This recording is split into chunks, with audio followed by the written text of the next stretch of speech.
जम्मू कश्मीर का द्राल इलाका, यूं तो ये इलाका आतंकियों का गढ़ माना जाता है, क्योंकि हिजबुल मुजाहिदीन कुख्यात आतंकी बुरहान वानी इस इलाके के मूल निवासी थे। उसके एनकाउंटर के बाद से ही इलाके में अशांति थी। यहाँ के लोग सेना पर भरोसा नहीं करते थे, लेकिन मार्च 2017 का वो दिन अलग ही था। यहाँ के लोग बार बार सेना के मौजूद आरआर कैंप पर कॉल कर रहे थे। सेना के अलग अलग जवानों का कॉल आ रहा था। हर कोई यही पूछ रहा था कि खान साहब कैसे हैं, बस तो जाएंगे। एक बच्चे ने कॉल कर कहा, आप उन्हें मेरे पास भेज दें, हम उन्हें ठीक कर देंगे। ये व्यक्ति कोई समाज सेवी लग रहा था, लेकिन वो उनका हालचाल पूछने के लिए आर्मी वालों को क्यों कॉल कर रहा था। आखिर कौन है ये खान साहब और क्या हुआ है खान साहब के साथ? दरअसल ये खान साहब कोई और नहीं, भारतीय सेना के मेजर ऋषि थे, जिन्हें इलाके के लोग प्यार से खान साहब कहते हैं। लेकिन मेजर ऋषि को हुआ क्या है, चलिए भारतीय सेना के डिट कूल कहे जाने वाले मेजर ऋषि की वो कहानी बताते हैं, जिसमें 40 किलो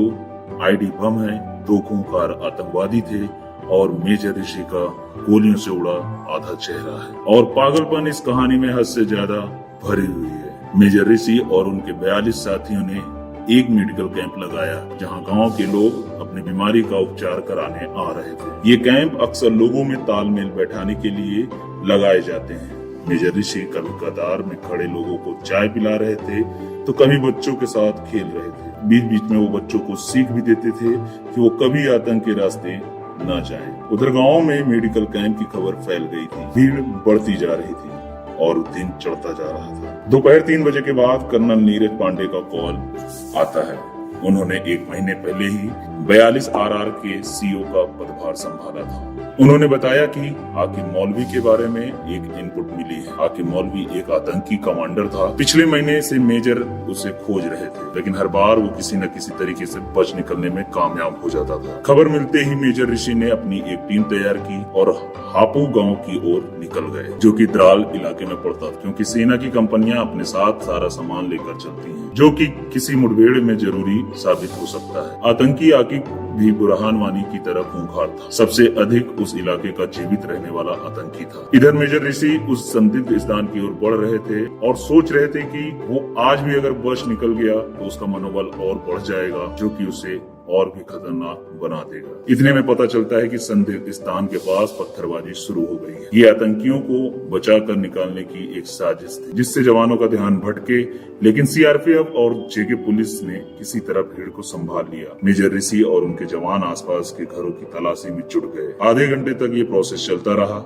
लेकिन आतंकियों का कोई सुराग नहीं मिल रहा था। स्थानीय लोगों में से कोई मदद की उम्मीद नहीं की जा सकती थी। तभी मेजर ऋषि ने देखा कि कुछ लोग गांव के किनारे पर खड़े हैं। वो सब मेजर को लगातार घूर रहे हैं। उनमें से एक की नजर वहां से 200 मीटर दूर घर की ओर जाती है। मेजर ऋषि रुकते हैं और पलट कर देखते हैं। अभी भी वो सारे लोग उन्हें ही घूर रहे थे। उसी में से एक व्यक्ति ने अपने सिर को थोड़ा सा हिलाकर घर की ओर इशारा किया। इतने में मेजर ऋषि ने अपने साथियों के साथ मिलकर घर को चारों तरफ से घेर लेते हैं। अभी पता नहीं था कि अंदर कितने आदमी थे और आतंकी हैं भी या नहीं, ये भी नहीं पता था। तभी मेजर चिल्लाते हुए आतंकियों से कहते हैं कि अपने हथियार डाल दो, वो उन्हें नहीं मारेंगे। लेकिन आतंकियों को भी ट्रेनिंग दी जाती है कि किसी भी हाल में पकड़े नहीं जाना है। आतंकी आकिब और साथी ओसामा घर की दूसरी मंजिल से फायरिंग शुरू कर देते हैं। वो लगातार अपनी पोजीशन बदल बदल कर फायरिंग करते हैं। इधर से भी जवाबी फायरिंग शुरू हो जाती है। गोलीबारी के तरीके से लग रहा था कि आतंकी लंबी मुठभेड़ के लिए आए। लगातार ये आतंकी रुक रुक कर फायरिंग कर रहे। फायरिंग स्टार्ट हुए लगभग 4 घंटे हो चुके, लेकिन अभी भी मेजर ऋषि और उनके जवानों को कोई भी सफलता नहीं मिली। सूरज अब अस्त होने की कगार पर था। अंधेरा मतलब आतंकियों के बच निकलने का मौका। भारतीय सैनिकों के लिए ये कभी स्वीकार करने के काबिल नहीं था। मेजर ऋषि तभी आईडी ब्लास्ट कर घर के अंदर घुसने का प्लान बनाते हैं। प्लान को सीओ की मंजूरी मिल जाती है। आईडी एक्सपर्ट एक 15 किलो का विस्फोटक तैयार करता है। मेजर ऋषि उस आईडी को लेकर एक बुलेट प्रूफ शील्ड के साथ दीवार फांद कर घर के नजदीक आ जाते हैं। पीछे से उनका साथी उनको कवर फायर दे रहा था। मेजर घर के सामने वाली दीवार पर आईडी प्लांट कर देते हैं। एक जोरदार धमाके के साथ दीवार को उड़ा दिया जाता है। इसी धमाके से एक पत्थर का टुकड़ा उड़कर मेजर ऋषि के हेलमेट के नीचे लगता है, जिसके कारण उनके चेहरे से खून निकलने लगता है। मेजर को उनके साथी बाहर निकलने के लिए कहते हैं, लेकिन मेजर मना कर देते हैं। वो कहते हैं कि इस खून से सही है आज इस आतंकवादी का मारा जाना।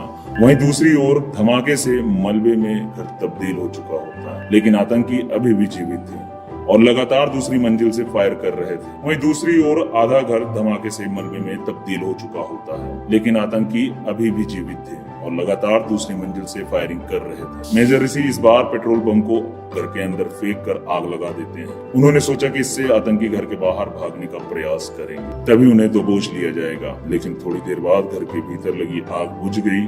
आतंकी अभी भी अंदर थे और लगातार फायर कर रहे थे। जैसे जैसे समय बीत रहा था, ये आतंकी बड़ी चुनौती बनते जा रहे। वहीं घायल मेजर की ऊर्जा देखकर हर कोई हैरान था। मेजर ऋषि एक बार फिर आईडी एक्सपर्ट को 15 किलो के 2 विस्फोटक तैयार करने के लिए कहते हैं। इस काम के लिए कोई और भी जवान काम कर सकता था, लेकिन उन्होंने जवाब दिया, बेशक कर सकता है, लेकिन जब तक मैं जिंदा रहूंगा मैं किसी साथी को खरोंच तक नहीं आने दूंगा। उनकी तरफ आने वाली किसी भी गोली को पहले मेरे सीने को भेदना पड़ेगा। मेजर ऋषि उन दोनों आईडी को फिट करने से पहले अपने माँ को कॉल करते हैं और पूछते हैं, माँ आवाज आ रही है ना? पीछे से गोलियों की आवाज सुनकर उनकी माँ के हाथ से फोन गिर जाता है। इन सब के बाद मेजर ने दोनों आईडी को हाथ में लेकर कोहनी के बल घर में प्रवेश कर जाते हैं और जगह तलाशने लगे आईडी को फिट करने के लिए।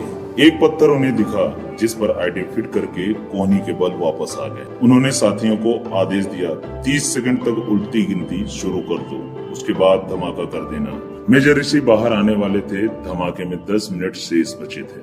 तभी मेजर ने अपने साथियों को धमाका करने से मना कर दिया, क्योंकि उन्हें लगा कि आईडी को यदि और अंदर फिट कर दें तो धमाके से पूरा घर टूट जाएगा और आतंकियों के बचने की उम्मीद कम हो जाएगी। मेजर ऋषि फिर से अंदर गए।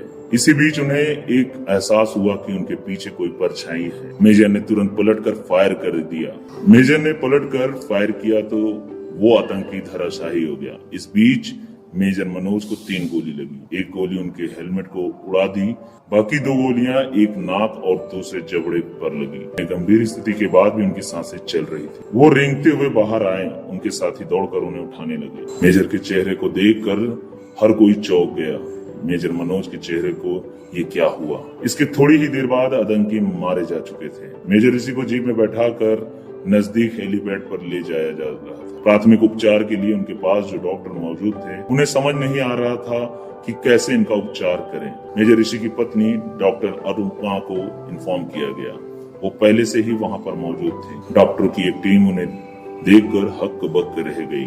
उन्हें वो बार बार पूछ रहे थे, तुम ठीक हो ना? तो उन्होंने थम्स अप का साइन दिया और संकेत दिया कि हाँ मैं ठीक हूँ। बड़े से बड़ा डॉक्टर भी आज उनके सामने असहाय महसूस कर रहा था। काफी खून बह जाने के बाद अब उनकी आंख धुंधली पड़ रही थी। उन्हें दिल्ली रेफर कर दिया गया।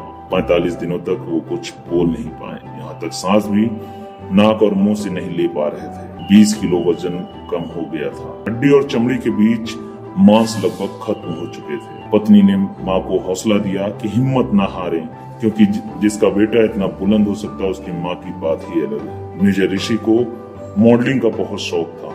उनका ये सपना कभी पूरा नहीं हो सकता। कई सर्जरी के बाद भी अभी भी पूरी तरह से वो ठीक नहीं हो पाए। केरल से इंजीनियरिंग की पढ़ाई के बाद उनकी जॉब बिजली विभाग में असिस्टेंट इंजीनियर के तौर पर लग गई। उन्होंने उसे छोड़ दिया। एयर इंडिया में भी जॉब लगी, उन्होंने उसे भी छोड़ दिया और 2010 में आईएमए से पास आउट होकर भारतीय सेना का हिस्सा बन गए। उस साल राजस्थान के मरुस्थल में सेवा दी। इसी बीच कोम्बो चले गए। इसी बीच उनकी शादी मेजर अनुपमा से हो गई। जब वो कोम्बो से वापस आए तो सपनों के साकार करने वाली जगह पर उनकी पोस्टिंग हुई। वो जगह थी श्रीनगर। उन्हें आरआर को चुनना था। उन्होंने वही किया।